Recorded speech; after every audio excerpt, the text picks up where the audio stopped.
sensitive din po sa buhay ng bawat isa. Sino pong nakakakilala sa buhay ni Jonah? In the book of Jonah, si Jonah po ay isang propeta na sinimbo ng Panginoon upang magtungo sa bayan ng Ninive. Upang balaan ang mamamayan sa bayan na yon, nalilipulin ng Panginoon ang mamamayan sa bayan ng Ninive kung hindi sila magsisipagsisi at tatalikdan nila ang kanilang masasamang ginagawa. Subalit hindi po sinunod ni Jonah ang utos ng Panginoon.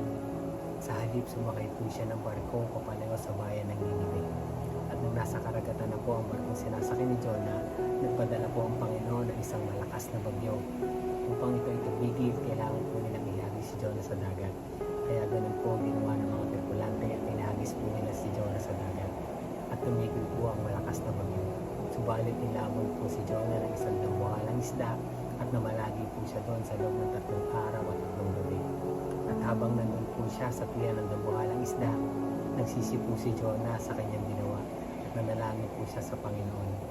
Narinig po ng Panginoon ang dalangin ni Jonah, kaya po inutusan po niya ang dambuhalang isda na iluwas si Jonah sa may dalampasigan.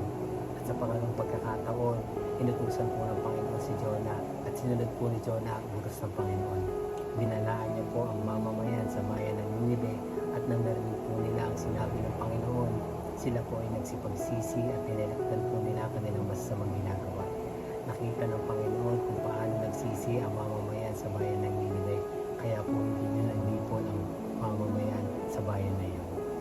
Doon po ay makikita natin kung gaano po kahabagin ng Panginoon sa mga tao na nagsisipagsisi at tinatalikdan po ang kanilang masamang ginagawa.